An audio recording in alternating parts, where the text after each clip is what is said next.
Welcome to part 2 of Behind the Bamboo Curtain, G.I. Joeberg's toy adventures in China. And this week we find ourselves in Guangzhou. It's a mega city of about 13 million people, where East meets West. And there are toys to be had. Apparently rollerblading is still a thing. Ate it. First stop is the Yide International Exquisite toy and stationery square in Guangzhou. If you Google toy markets, this is what would come up, and it is exactly what you expect a Chinese toy market to be. Total chaos. It's spread over 3 buildings, so it is vast, and is a great catch-all to all the fakes, knockoffs, bootlegs, toys that fall off the back of a truck. If you have the patience to sift through bags and bags of stuff, oh boy, is there treasure to be had. And cheaply. A gold Gatling gun, if you please. Optimus Prime, looking very fashionable. This princess looks a little bit pissed off. So this is what you're going to expect to find. Bags and bags and bags of toys, perhaps rejects. And as I say, if you're prepared to go through them, you will find decent toys. For instance, these might look like a bag of bootleg Iron Mans, but on closer inspection, they're legit. They're the real deal. They are Hasbro toys. But the Yide Exquisite toy market in Guangzhou does not exactly make for the most picturesque of footage. So I'm going to spare you the chaos that was that place and head over to the Youfu Plaza. It's about a 30-minute walk away, or you could catch the train, or be smart and catch a taxi. I did it on foot, so I was pretty moist by the time I got there, walking through a Chinese summer. It's a pretty unsuspecting building. I mean, a store that sells cell phone covers is not exactly going to scream toy market at you. But if you head to the back, past those very fashionable Batman briefs, and go up several dodgy staircases, you may be greeted with a sight that warms the hearts of even the most jaded toy collectors.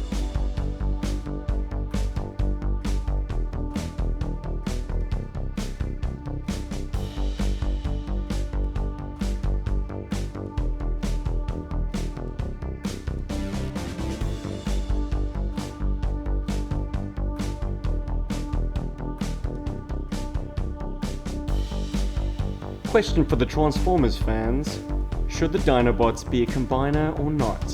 You can answer in the comment section below. They got all the masterpiece Transformers.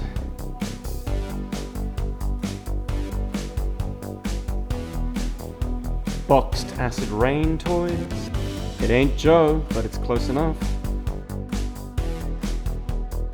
And it wouldn't be a toy shop without some dead stock from episode 1. And another feature film outing that we shall not name. Boxes and boxes of real stuff. Saint Seiya, big robots. I mean, this goes beyond my ken, and probably beyond the scope of a G.I. Joe focused toy channel. But it's all there, man.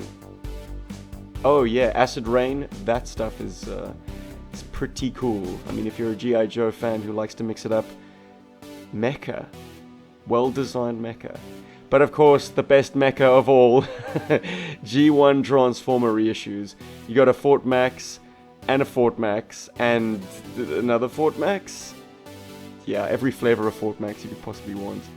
Modern and reissue. Here we have, this is the Japanese Transformers, Star Saber? Leo Saber? Whatever they're called. Clearly I'm a G.I. Joe guy. But third-party Transformers are sold on the same shelves as the real deal. I've always liked that Siege Hound. Plenty of Siege toys if you missed anything. And a few that I'm unfamiliar with. Oh, it just goes on and on. And of course, they've got everything out of package as well. It's like, do these toy shops make any money? They're just there to expand their own collections. Figma stuff, if that's your thing, they've got it all. All of it. And then some sexy toys.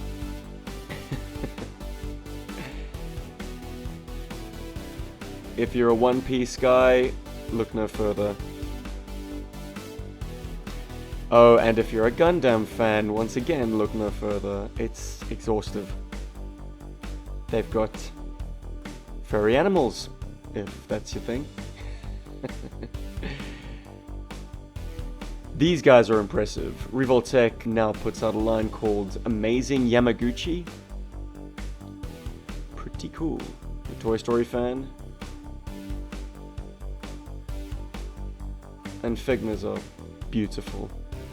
If you thought it stopped with Marvel Legends, think again. Japan is producing some exquisite versions of everyone's favorites. And these are third-party Transformers, which I think look fantastic. I mean, is this not the coolest G1 representation of Hound? I think it might just be. We need Dragonzord power now! Gundam.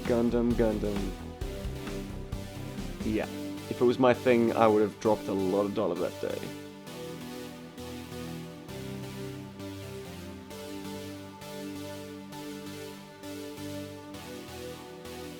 I made a decision and it was wrong. It was a bad call, Ripley.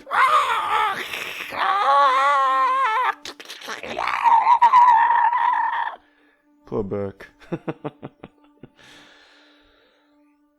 Yeah, so much stuff in glass cases. It makes you really wonder whether these stores turn a profit at all. I mean, as much as they've got for sale on the open shelves, they've got in glass cases for presumably their own collections. But, like any toy collectors, I guess it's a zero-sum game. What is mystifying is the abundance of these stupid catch-a-prize games. Like, surely people have caught wise to the fact that it's rigged. Those claws are just always underpowered. Just like you, little one. Underpowered claws. And if you're a fan of shiny men, look no further. They got them all. I'm sure Paul would be able to give you a guided tour through these cases. But I admire these Marvel heroes. I mean, they're stunning action figures. Articulation on point. I have to admit, guys, that seeing a site like this kind of saturates you. I'm like, man, what is toy collecting anyway? Like, there's just so much stuff. I mean, you obsess over toys like one at a time, and then you see something like this and you're like, whoa, there's just so much stuff out there. It's absurd and beautiful at the same time. I guess it's just a firm reminder to us all to know your collecting goals and stick to them, no matter how much pretty stuff they dangle in front of you. And then you have the Minifigures Markets, which is blowing up. I mean, I presume these are all customs. They must be. They're not official LEGO products. But they're done with professional proficiency. They all look absolutely exquisite. All the decos, everything. Thanos looking badass.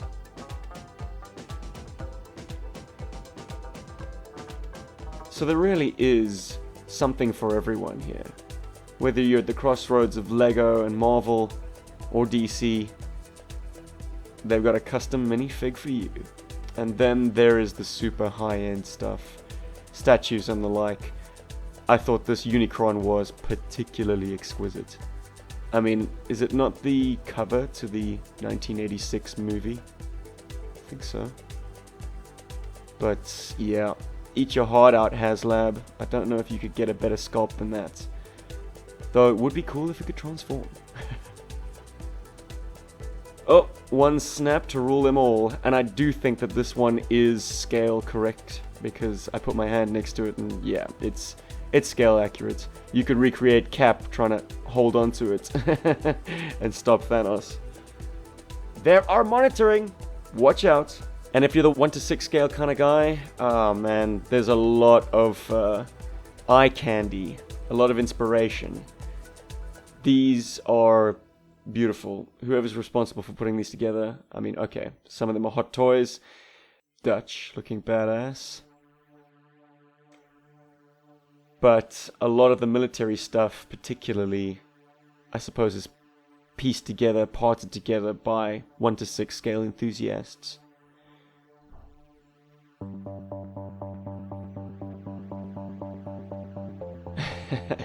Jack, you're my number 1 guy.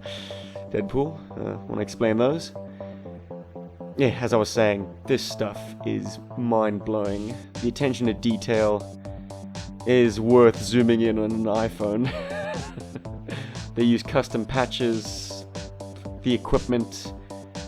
Yeah, no expense is spared. This is definitely the high-end stuff. It's just eye candy. Here at G.I. Joburg, we're all about playing with our toys, so statues kind of fall outside of our scope, our ambit, but there are beautiful pieces everywhere. Maybe I'm in the wrong markets. I mean, having a tough time explaining to the kids why Daddy's got a collection of those. It occurs to me that my great goal of having a universe that can interact with each other across different franchises has pretty much almost been achieved in the high-end collectibles market. Arnie. Yeah, man, you totally have your Hulk interacting with your Iron Man, interacting with Batman and Dutch from Predator. It's like, the only limit is your imagination.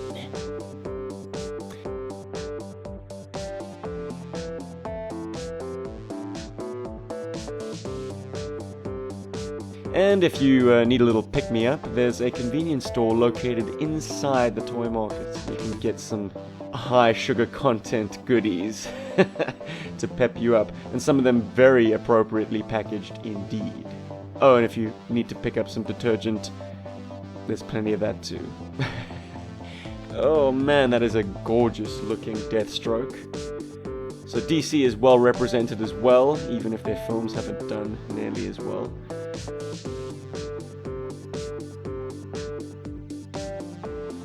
Stunning. Nice butt. Batman's totally checking her out, come on. They made a representation of everything. Just when you thought the minifigs were the only Lego representations, well, think again.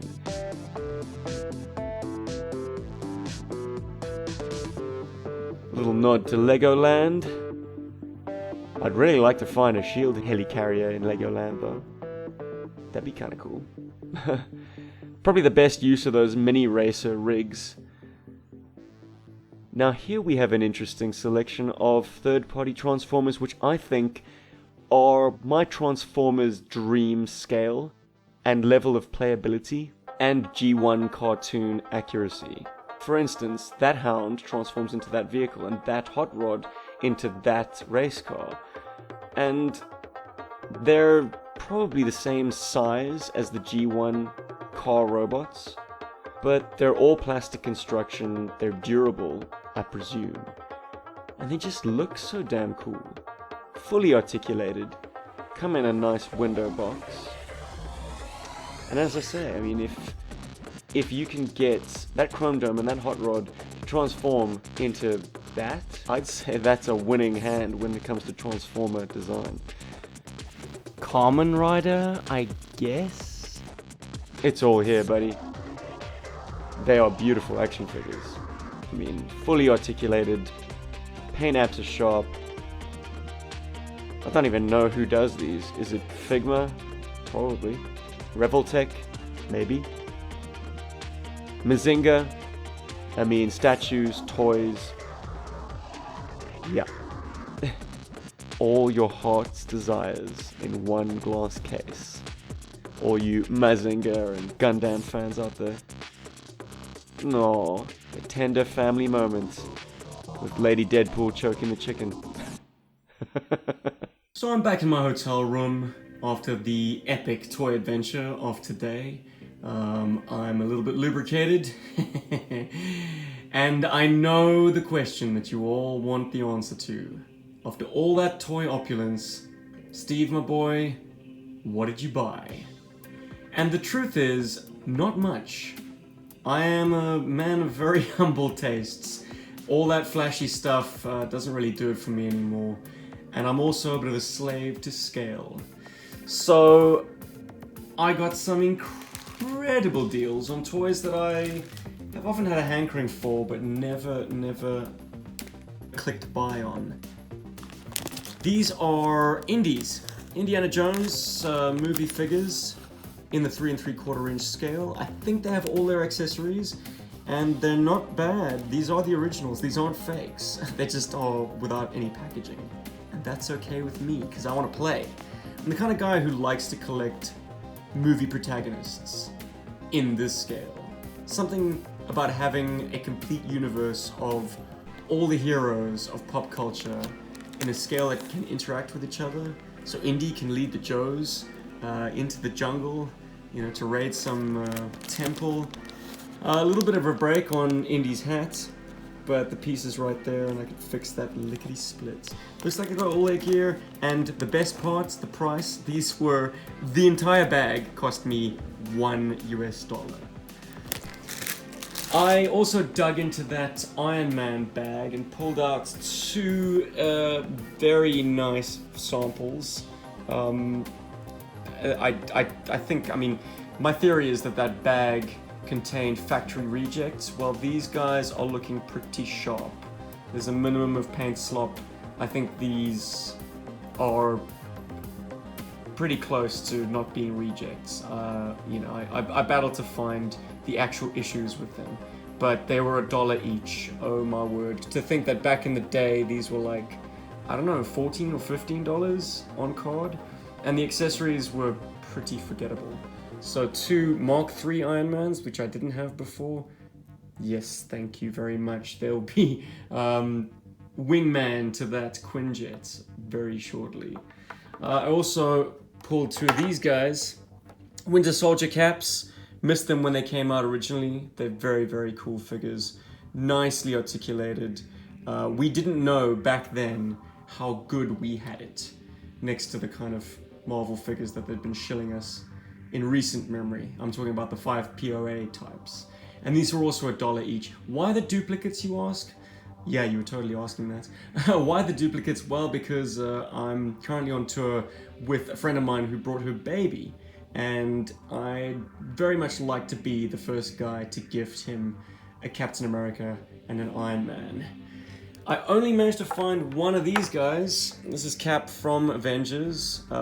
It's very striking, beautiful, and once again, the only defects I can find is a missing paint app over here, maybe a little bit of glue residue on his chest. But apart from that, and apart from the fact that he doesn't come with a shield, which I have plenty spares of anyway, this is a very serviceable cap, and one that I missed out on. But, you know, toy collecting is that funny thing. Things tend to come back around if you put it out into the universe, and yeah, this is a pretty sweet cap to have come back to me. Also, once again, paid $1 for him. Winning! And last but not least, I did splurge a little. I paid, what was it, $10? No, not even. About $8 on a very nice Wasp. On card, I mean, $8 for these guys, not too bad. I love the fact that she comes with a micro-sized version of herself. That's the real draw. I don't really like this female buck. The legs are weird. You can't really get them 90 degrees up, you know, into a seated position. They kind of resist. The parts don't really fit together well. Anyways, she'll be good at standing in a display, but that's a beauty, and I'll be playing with that later. Once again, flying along with the Quinjet, I guess. That was my swag, guys, and right now I'm feeling kind of hungry. I might just head out to KFC and get a seaweed wrap. Welcome to China, baby. Catch you on the next one of these, guys. Laters.